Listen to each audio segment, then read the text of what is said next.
हाँ, हेलो बच्चों।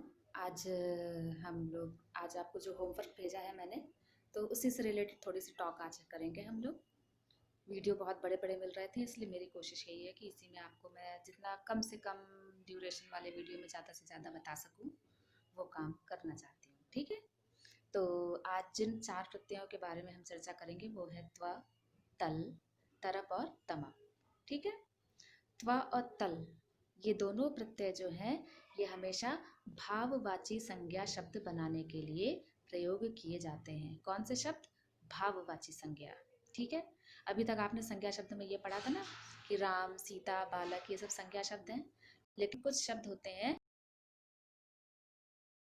महानता। महान माने बहुत ही बड़ा व्यक्ति, और महानता माने व्यक्ति का बड़प्पन। ठीक है, बड़ा और बड़प्पन, इन दोनों में अंतर है। इसी तरीके से महान और महानता में भी अंतर है। महान शब्द क्या हो गया? संज्ञा। और महानता शब्द क्या हो गया? भाववाची संज्ञा। ठीक है। अब ये महान और महानता में ता जो लगा हुआ है ना आखिरी महानता में, ये क्या है? ये तल प्रत्यय है। इसी प्रत्यय के लग जाने से शब्द में ये चेंज आ गया और ये भाववाची संज्ञा बन गया। ठीक है। इसी तरीके से महान, महत में हम त्व प्रत्यय लगा देंगे तो क्या हो जाएगा? महत्व। महत्व का मतलब क्या हो गया? मूल्यवान। ठीक है, ये भी भाववाची संज्ञा बन गया। महत था बड़ा, और महत्व माने बहुत ही इंपॉर्टेंट। ठीक है। तो इन दोनों का डिफरेंस आपको हल्का हल्का पता चल गया होगा। धीमे धीमे ये जितनी प्रैक्टिस करेंगे आपको उतना ज़्यादा क्लियर हो जाएगा कि भाववाची संज्ञा शब्द किस प्रकार के होते हैं। लेकिन ये हमेशा हमें ध्यान रखना है कि त्व और तल, ये दोनों प्रत्यय भाववाची संज्ञा बनाने के लिए प्रयोग किए जाते हैं। अब एक प्रश्न आपके दिमाग में ये आएगा कि जब ये दोनों ही शब्द भाववाची संज्ञा बनाने के लिए प्रयोग किए जा रहे हैं, तो हम एक ही प्रत्यय का प्रयोग करके सभी शब्दों को भाववाची संज्ञा बना सकते हैं। लेकिन ऐसा नहीं है। क्यों नहीं है? क्यों? क्योंकि संस्कृत में जो शब्द है ना, वो 3 लिंगों में चलते हैं। पुल्लिंग, स्त्रीलिंग और नपुंसक लिंग में। ठीक है।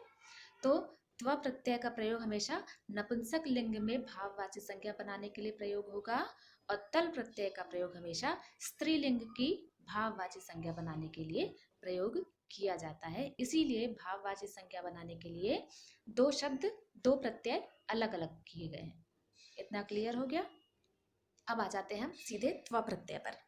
त्व प्रत्यय का क्या है, मैंने लिखा हुआ है, वो आप देखते जाइएगा। मैं उसी को क्लियर आपको और कर दे रही हूँ कि भाववाचक शब्द बनाने के लिए त्व प्रत्यय का प्रयोग किया जाता है। ठीक है, ये बात मैंने पहले भी बता दी। फिर त्व प्रत्यय युक्त शब्द यानी त्व प्रत्यय वाले शब्द सदैव यानी हमेशा नपुंसक लिंग में ही बनाए जाते हैं। ठीक है, उनके रूप हमेशा नपुंसक लिंग में ही चलेंगे, जैसे पत्रम, फलम, पत्रम, पत्रे, पत्राणि, फलम, फले, फलानि इत्यादि। ठीक है। अब त्व प्रत्यय जोड़ने की विधि बहुत सरल है, आपको ज़्यादा इसमें सोच विचार करने की जरूरत नहीं है। ये किसी भी शब्द के साथ त्व जोड़ देंगे तो वो त्व प्रत्यय का शब्द बन जाएगा। ठीक है। लेकिन ये नपुंसक लिंग में बनता है तो त्व में आगे हमें म जोड़ना पड़ेगा। क्यों? क्योंकि पत्र के साथ, फल के साथ हम म जोड़ते हैं, तब वो नपुंसक लिंग में बनता है। इसी तरीके से जितने भी भाववाची शब्द हम बनाएंगे त्व प्रत्यय के, उसमें त्व की जगह त्वम, त्वम, त्वम ऐसा जुड़ता जाएगा। ठीक है। इस प्रत्यय में कोई भी ऐसा भाग नहीं है जो डिलीट किया जाए। ये एज इट इज वैसे का वैसा ही जुड़ जाता है, उसके साथ म और लग जाएगा। तो शुरू करें। पहला शब्द क्या है? रेड में लिखा हुआ है, रेड कलर से लिखा है मैंने, महत प्लस त्व। ठीक है, इसको हमने जोड़ा तो क्या बन गया? महत्व। हिंदी में महत्व कहते हैं। अब संस्कृत में इसे हमें नपुंसक लिंग में बनाना है तो क्या बनेगा? महत्वम। म और जुड़ जाएगा। क्यों? क्योंकि ये नपुंसक लिंग का है। फिर दिन प्लस त्व, दिनत्व। फिर नपुंसक लिंग में दिनत्वम। ठीक है। अब इसी तरीके से सरल में त्वम लगाया, सरल में क्या लग जाएगा? सरलत्वम। दयालुत्वम, दयनीय में त्व लगाया तो दयनीयत्वम। ठीक है। प्रभु में त्व लगाया तो प्रभुत्वम, मूढ़त्वम, महत्वम। इस प्रकार से ये सारे शब्द बन जाएंगे। और आई होप कि आपको ये क्लियर हो गया होगा।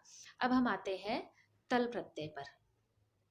तल प्रत्यय का प्रयोग भी किस लिए किया जाता है? भाववाची संज्ञा बनाने के लिए किया जाता है, और इसके रूप हमेशा स्त्रीलिंग की तरह चलेंगे, यानी लता की तरह चलेंगे।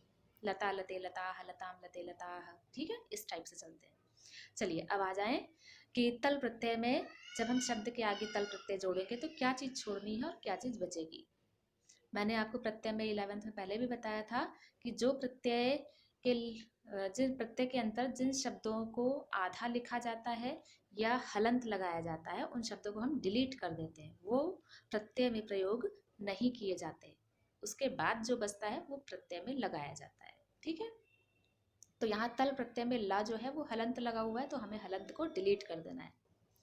अब बचा ता। ठीक है, अब ता तल प्रत्यय का रूप क्या हुआ, ता। ठीक, लेकिन ता तल प्रत्यय जो है वो हमेशा स्त्रीलिंग में बनता है और स्त्रीलिंग का शब्द क्या है, लता। तो तल प्रत्यय को भी हम क्या कर देंगे, ता। ता में आ की मात्रा लग गई, ब्रैकेट में देखिए रेड वाला स्वाभाविक तल में ता लगा हुआ है। ठीक है, तो तल प्रत्यय में हमेशा केवल हमें ता जोड़ना है और कुछ नहीं जोड़ना है। तो क्या हो गया, स्वाभाविक प्लस तल में जोड़ेंगे तो क्या बन गया शब्द नया, स्वाभाविकता, नेचुरलिटी जिसे कहते हैं। ठीक है, तो हमें अब एक ही बात तल प्रत्यय में याद रखनी है कि तल प्रत्यय को जब हम जोड़ेंगे तो तल प्रत्यय में केवल ता ही बचेगा और वही ता को जोड़ा जाएगा। अब इसके भी कुछ उदाहरण हम देख लेते हैं। महत प्लस तल, ठीक है, तल को क्या कन्वर्ट हो गया, ता, तो महत में ता जोड़ दिया तो क्या हो जाएगा, महत्ता। मानव तल, मानवता। लघु तल, लघुता। ठीक है, इसी प्रकार से आपको और भी अभ्यास करने हैं।